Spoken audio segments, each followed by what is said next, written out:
আমি যে নসিহতটা করতে যাচ্ছিলাম সেটা শোনেন। সেটা হলো, সারা দুনিয়ার সমস্ত কষ্ট,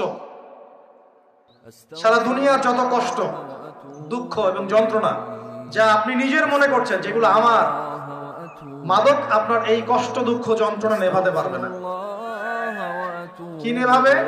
আমি আপনাকে ভাই হিসেবে পরামর্শ দেই, জাস্ট দুটো কাজ করবেন, আপনার সমস্ত দুঃখ কষ্ট যন্ত্রণা শেষ, মুহূর্তে শেষ।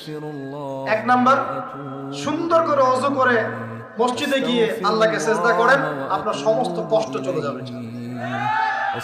চলে যাবেই, আমি গ্যারান্টি দিচ্ছি 100%। 100% গ্যারান্টি, আপনার সমস্ত কষ্ট চলে যাবে ইনশাআল্লাহ। আমাদের নবী যখনই কষ্ট পেতেন নামাজে দাঁড়িয়ে যেতেন। তুমি কষ্ট পেলে পেনশন ধরো।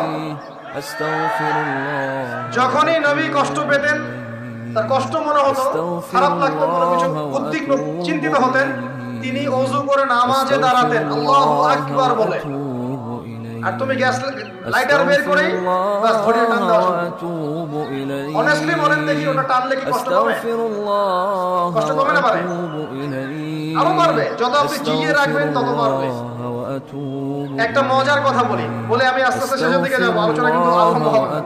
রমাদান দিয়ে শেষ করব। শুনেন, এক ব্যক্তি খুব বেশি কাঁদে, তো ওই ব্যক্তির সামনে গিয়ে একজন একটা কৌতুক বলছে, কৌতুকটা বলছে, সেই ব্যক্তি বলছে আমি এই কৌতুক বহুদিন শুনছি, এই কৌতুক শুনে আমি অনেকদিন হাসছি, একই কৌতুক কতবার আমাকে শোনাও।